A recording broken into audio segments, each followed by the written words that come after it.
Today we have with us a speaker in the Voice of the Young series, but he has also got several years of work experience. So he'll tell us about that and his hopes and frustrations and plans as a young person. Hello, everyone. We are very lucky to have with us Simon Marshall Shah. He got a master's in public health from Johns Hopkins University and has worked in public policy in Michigan for several years. Over to you, Simon. Great. Thanks so much, Subodh, for having me. Really glad to be here. So I am gonna start off, I think, by just sharing a little of the course of what I'll share today. Some of that is about public health principles and things that I've kind of learned about or think are important in a lot of the work I do now in public policy. Also thinking about how we can apply some of those principles maybe more broadly in sort of our societal work, or in terms especially of moving past, I think, COVID-19, or when we keep that maybe in the rear view now, but thinking toward the future about what we've learned or maybe haven't learned from that experience. And so to be specific about that too, I'll get to this as we talk, but I do want to really make a case for considering shared humanity as a really important part of policy work and a part of kind of our lives together on this planet. And also that individualism and having a lens that's really just focused on oneself really can't get us very far. And so that's where I'll kind of get to. But I did want to share too, to kind of set the scene a little bit about myself and just some of my other experience when I was in college, which is a little different from this policy work, is that I actually used to lead outdoors trips, which is kind of fun for these students who were starting school at my university. So I did one when I was starting, and it was an outdoors trip for a week. And in that, we would basically be together, camping and canoeing and hiking for a week. And you would get to really um, basically be a part of a team with people that you would then see on campus. So it was a really nice way to make some connections. And I did these trips as a leader then after that, because I was really interested in the outdoors stuff. So there would be a number of us who were kind of, hiking and canoeing along the Potomac River and on the C&O Canal in Maryland and West Virginia. And it was a way for us to develop kind of a group dynamic together. And I was recently reminded actually of this psychologist, Bruce Tuckman, who talked about group dynamics. And this was in kind of a talk I heard recently. So I'm pulling from that. But it made me recall this experience in the training that we did for that program, because there are a number of phases to group development that that we talked about and recognized. And so those were forming, storming, norming, and performing. There's a last one that's called adjourning, but that's not quite as necessary for my right now. But basically those four phases, I would say, are just really, they happen in a lot of group settings, and I'll explain them a little bit more. But I also think that they really are indicative of kind of how we have moved throughout COVID-19 also over the last few years, not only kind of as a society, but also as individuals. I think move through those phases. So to explain a little bit more, Sure. the forming phase is basically when a group comes together. And so when I was leading these trips, there'd be maybe 7 to 10 students. So they're coming together, meeting for the first time, really trying to understand each other and how they can work together. Storming is when there's inevitably some sort of conflicts or things where you're trying to like sort it out with each other, right? Yeah. Or maybe for like the canoeing that we would be doing, it's like figuring out who's going to be your partner in the boat, right? That like you need to work with everybody, but you also might have somebody who you're trying to get to know better or have a friend, and so then you might storm if you can't work with them. Things like that. So storming also, there's a little less direction, right, for the group, and people don't always know exactly what the best way forward is. Forming is when you begin to plateau on that a little bit and you're beginning to work together better as a group. You know the dynamics, you know how things are going, and also can see some results. And then performing is when you kind of achieve that maximum level of doing really well Yeah. together. And so honestly, what I was thinking about kind of when I heard from the when this was recalled in that talk, and then I also was thinking about talking to you today, I was thinking that I do think COVID-19 really, for individuals, we all have gone through those phases. I don't know if everybody would say that they're performing quite right now individually.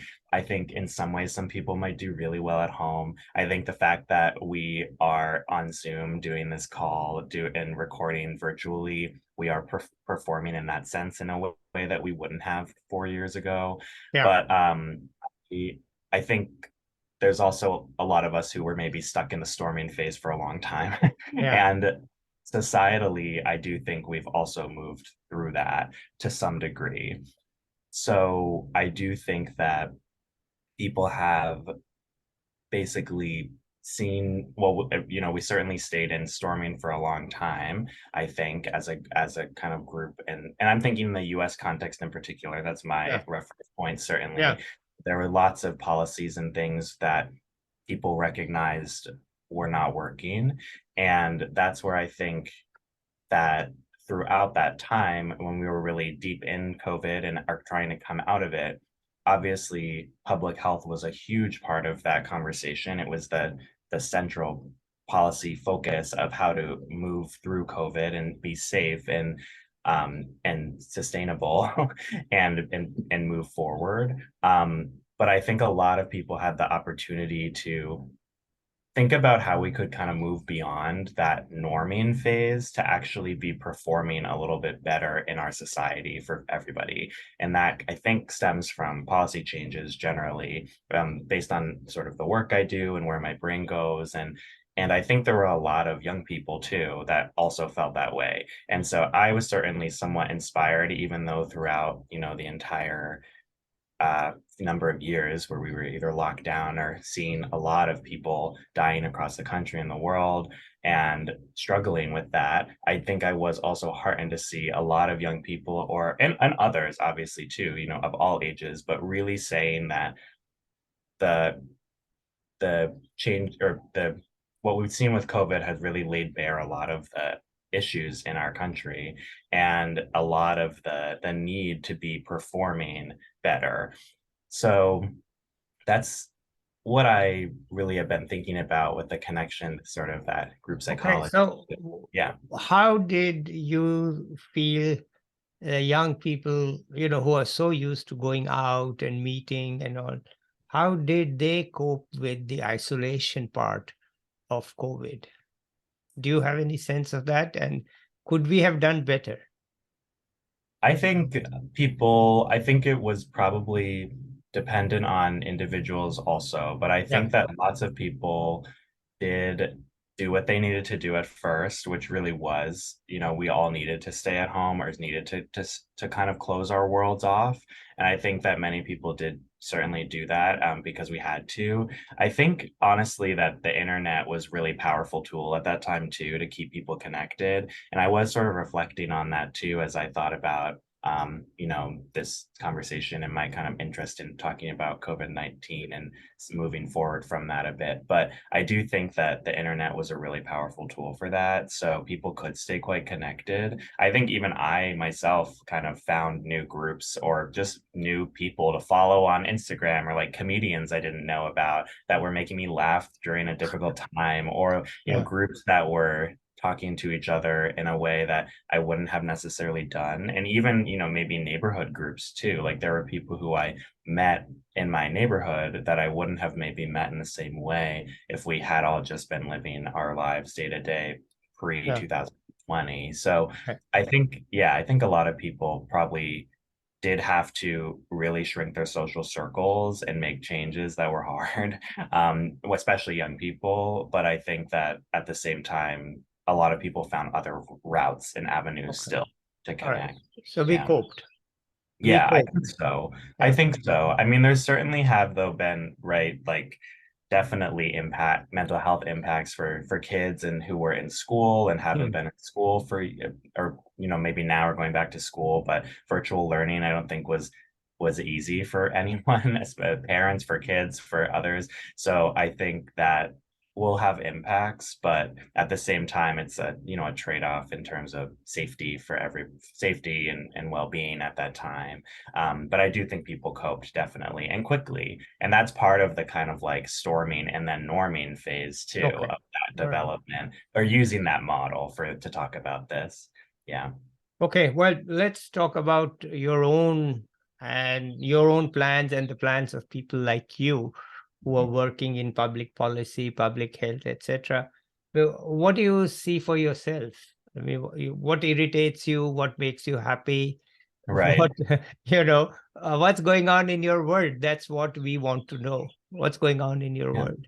Yeah, sure. So I think that a really public health policy and a lot of public policy that I enjoy and care about and I'm interested in does focus on basically like equitable policies. So what that means to me too, and what that I would define that as are policies that look at how we can get outcomes where different groups maybe need different things, like different resources or supports or Hmm. programs, but the outcome that we're going to have from all the groups across the board would be the same. And that is definitely different than policies that are sort of based on equality, right? Where everybody's getting the exact same thing. Yeah, And then people need to do what they will with that same thing. So yeah, that's a shift in policy making that I do think is really important, and that public health policy in particular can help identify, I think, and make solutions for. COVID, hmm, I think, is an example, right, where there were lots of policies and programs in place that helped make sure that certain groups of people were getting vaccinated. Or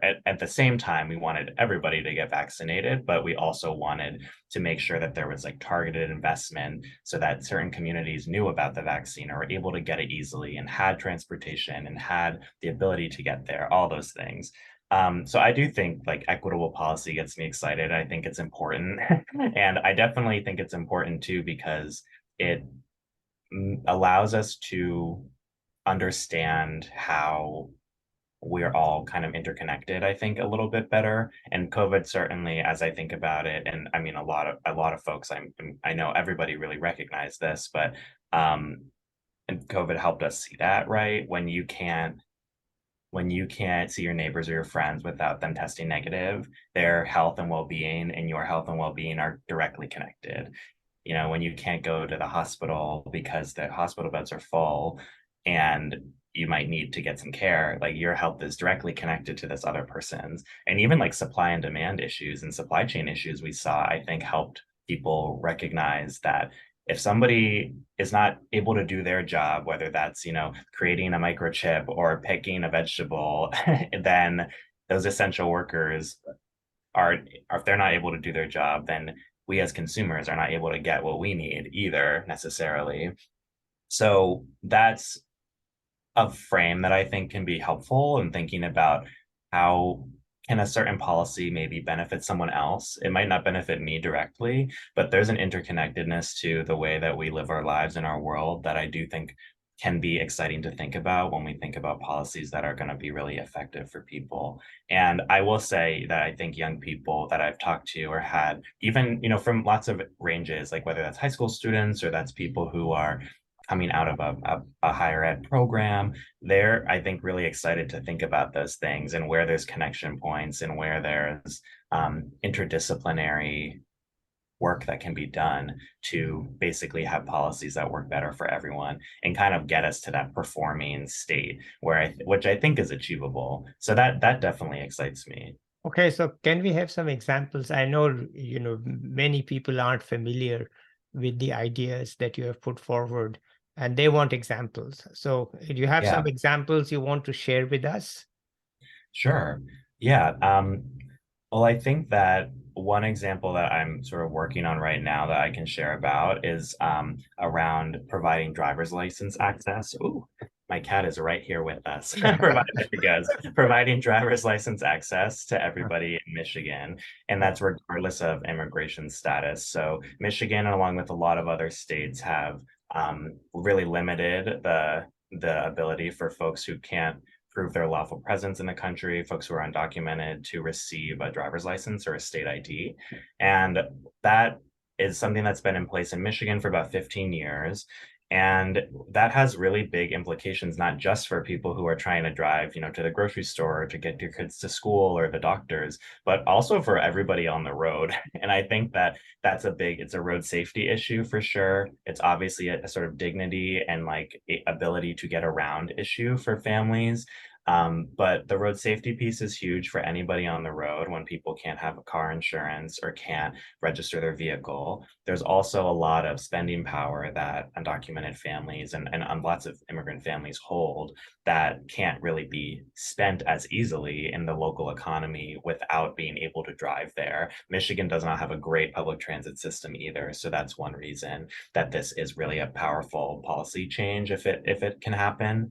And we also, know that insurance pools, auto insurance pools, for example, too, rely on lots of people paying in. And so if you have thousands and thousands more drivers paying into auto insurance pools, probably will go down for everyone. So that's one example I think that can be a really useful or good one. A big one that I'll reference that's a quick example too is that on the health side, that when you invest in preventive care, that it saves money down the line. I think that's just an easy way to put it, right? If you have somebody who's going to get, using the emergency room and then eventually has to have a surgery and eventually has to have some recuperative care from that surgery, over the course of that time frame, it's costs the system a lot more to care for that person.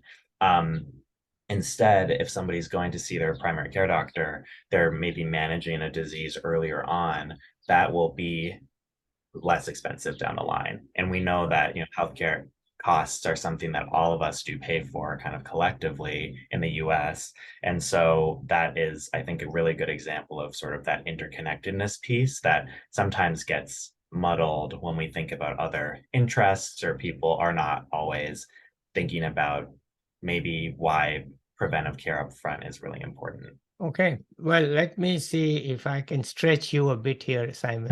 Okay. Since you are so eloquent and so well thought out, let me Thanks. see if I can stretch you a little bit here. Preventive care, does that include making sure that people don't get addicted to drugs? And the problem of people overdosing on drugs and, giving the first responders that Narcan these days, excuse me, so that they don't die and all, that's a cost, okay? So where is the public policy on drugs? You like it, you hate it, it's a failure, it's a success. I mean, I'm sorry, I may be stretching you, but if you have some thoughts, perhaps share with us. Yeah, sure. No, I mean, I think that you're right that that is costly, right? Like, and that is sort of emergency care too, that can be really costly for people. And it's also it's an epidemic that's happening right now that needs a Right. solution.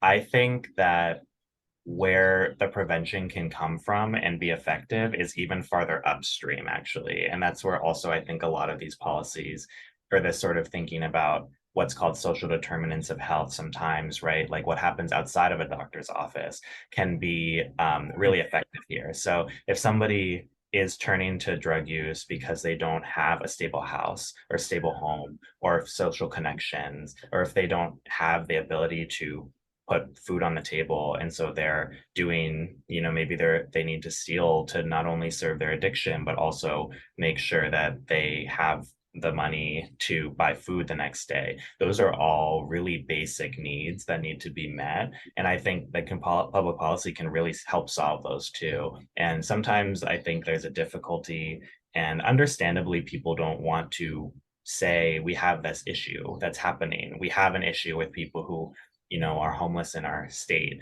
or in our city. We need to provide them better care or better homes. And that's just one example. But, being honest about that and figuring out ways that investment can happen upstream for people, I think will really serve, and it does serve people down the line. And sometimes can maybe help somebody not have to end up maybe turning to addiction or to other drug use, for example. So that's, I think, one way is that kind of approach. Simon, to be honest, I see failure, because now you go to the pharmacy and you want a cough medicine, and it's locked because they don't want to give it to you because you might abuse it. So I think this abuse of drugs is quite a serious issue. And I mean, I'm not asking you to solve it. I'm just asking you whether there's any serious work that you know of, because the past policies haven't worked. So is there any thinking going on now of how it might be solved? Um, I mean, I do think that honestly, some of those preventive strategies are really the ones that are kind of coming to mind in a lot of circles. I think too, there's an understanding that people will, especially for this right now with like the opioid crisis, people will use drugs if they're planning to in many ways, or if they're addicted already. And so there's a bit of what's called a harm reduction approach to that Say that sometimes. again. What's it called? Harm Harm. reduction. What Yeah. is that? Could you explain? Yeah, sure. So, and harm reduction is it's an approach that ensures that, if someone is going to be using drugs, it's something like a safe consumption site, for example, is one example of that, where someone can then be sure to, there basically will be like the harm of the drug use will be reduced for them in the long Okay. run. So Okay. that's sort of the goal of the policy or those sorts of policies. So safe consumption sites are places where people can go to Mhm. basically use drugs safely, but there are staff there or others who are able to provide care if needed and make sure that somebody's not going to overdose or that the drugs are not laced Mhm. with Mhm. anything, things like that. Mhm. So that's one example, but I definitely recognize, that's an example that's not necessarily addressing the root cause of addiction or Yeah. the root Yeah. cause Yeah. of of um of the issue. And so that's where I do think that public health policy can be effective, is trying to identify those root causes of why people are, even why there's a more of a crisis right now, for example, the opioid crisis, or if there's, other issues that are happening at a systemic level. How can we say what's the thing or multiple things that would help change the trajectory maybe of someone's life? And that can be really about those basic needs and like safe communities, housing, food access, healthcare access, and things like that, which are really big things to solve, as you Right. said. Right. Right. Right. But I Right. think breaking those down into smaller policies and pieces Right. can definitely help us get there. It's a long-term goal. And I think that that actually too goes to a little bit of the idea around, COVID-19 and what we've seen being, we don't want to just have reactions to COVID-19 happening. We want to Yeah. have solutions to make sure that the next time something like that happens, we're prepared, and also that we're learning from what we saw be beneficial and work in COVID-19 to make sure that everybody moving forward can be happier and thrive and healthier. Okay. Well, Simon, this is still part, you're talking like an expert, but this is part Voice of the Young series. Yeah, So I want to turn to you. What's your plan? What's your hope? What are you looking forward to? let's see. I mean, I think, as I said a little bit, I am excited about the fact that there's lots of young people that I have gotten to talk to or that I see, online or wherever, that have ideas about how our different policies and systems could be like performing better, and how we could really move from that, what has been normal for a long time, into really making sure everybody is successful or can thrive. I'm also, I think, excited about, I mean, right now, very concretely, I'm excited that it's summer and I'm excited that I can be outside in the sun. Yeah. And so that is something that I definitely am excited about and looking forward to. But I think that there's just a lot of, I think, good ideas and excitement around this moving forward from kind of the time that we've all been through over the last few years. I Yeah. do honestly feel that way. And like you said at the start, people who are, or young people in particular, who did have such a kind of core parts of their lives in youth, like, have to happen from their living room or Yeah. from a one bedroom apartment, like that. We're shifting from that, and I think that that's exciting to see and get to see friends again or do things with people again, and Mm, be feel safe about that, and just kind of be out in the world again a little more collectively. mm, That's exciting, I think, to me. And I think that people, and again, particularly young people, I think, are excited to talk to other people and see each other in person. And the fact that we can do that more and like really be sharing ideas or just like sharing space together, I think is really great. And I'm looking forward to that more, and I'm excited about it. Um, so that's kind of a broad answer about it. Well, But I'm going to pin you down. What's your fun activity?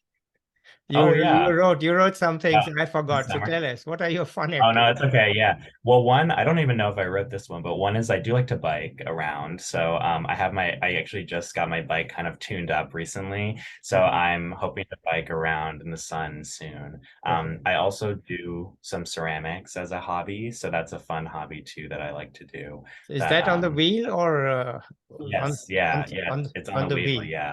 Yeah, Okay. I have done the hand building, but it Yeah. is not very good at it. So Okay. So where yeah. you have a wheel at home or you go to some No, place? no, I have to go somewhere. So there's a few studios in my city, but I go to one in particular that's maybe like a 10-minute drive, Hmm. and they've got classes you can sign up for and use the Hmm. space and learn more. So Have you built anything? Have you built anything so far? yeah, I've done a lot of things. I've been doing it for a while actually at different Okay. places that I've Hmm. been, but I have here, I think I've taken maybe 3 or 4 classes. So I have Hmm. lots of stuff kind of throughout my place with Okay. Well, like Simon, mugs, I know a bit about this. What kind of firing? What kind oh, of nice. Yeah, this is just like kiln fired. I think they use cone 6, I think is what they yeah, fire yeah, to. Yeah. yeah, So that's actually one thing that I want to learn more about is about the glazing and the firing process is not something I'm super familiar with, but yeah, I enjoy it, learning more about it. But that's great. Yeah, very yeah. cool. When I see pottery today, and you go to a museum and you see pottery 3,000 years ago, there isn't much difference. I know. That's right. Yeah, You exactly. It's know, like the same when you, shapes. when you Yeah. think of what was there 3,000 years Yeah. ago in Yeah. other things, like reading, writing, and all, it's completely different. But when you see pottery, you can't do as good as them many Yeah. times. I know. That's I'm right. not a Yeah. pro, So it's amazing that pottery and jewelry making and all, they are very similar to what they were thousands of years ago, right? Oh yeah. Yeah. Yeah. Okay, good. So what Definitely. else? Pottery, what anything else that's fun for you? I really like to cook a lot, so that's Yeah. something that I've enjoyed and that I like to do too, for sure. So that's been a pretty consistent theme for me too. I'm sure I could go off about the things I've learned through cooking and all that, but No, no, that's tell a us, tell different us, tell video. us. What do you Well, I think that in some ways I try to have it help me learn to maybe like improvise as needed a little bit. I think that's kind of a broad thing cooking can teach you, or just that sometimes, even if you have the right ingredients and things that are going together and that you're trying to follow the recipe, like it might not always work out. And I think that that's also okay to remember. But I mostly just honestly enjoy it because I do find it kind of therapeutic to just like move through the vegetable chopping and the process of cooking things together or whatever it is. But I think that's just partly because I've really enjoyed it and learned a lot about it over the last many years. So I think I just know what I'm doing and find it kind of enjoyable. But yeah, I like to cook a That's lot. a So thought. Chopping vegetables as therapy. yeah, that can be the next title. Yeah. Chopping, right. Anyway, eating vegetables is a good idea. You might as well buy them fresh and chop them up, right? Okay. Right. So Yeah, yeah, exactly. it's great. Anything else you have to say? Last few words before we end this? Um, No, I don't think so. I think, well, maybe just lastly, and with just to sort of tie back to what, we were talking about or I was sharing, I do think maybe even just encouraging people to sort of think about the that interconnectedness piece like in a new way. I think that that can sometimes be a bit of a shift to think about like, oh, how does this how does this thing that relates to someone else also relate to me? I think that can be kind of a powerful tool to say, we might have differences amongst with other people, like not, we're definitely, especially right now, can be polarizing and that, um, not everyone is the same person, but at the same time, we are connected to each other in a lot of ways. And so I think that can be a powerful exercise sometimes, not only from a policy side, but also even just from kind of a personal side. So, Well, thank you so much, Simon. It's really good to hear such a young, optimistic person talking about not himself, but about the world. And I'm really happy, but I'm glad I learned. Maybe I'll chop some vegetables today. Yeah, exactly. Great. and Yeah, I hope and that see that happens. where it gets me. I have to buy some and chop some. Okay, thank you so much. Let's say bye to our viewers, and bye everybody. Next time I'll be back with somebody else, another young person who will teach us something. Till then, bye.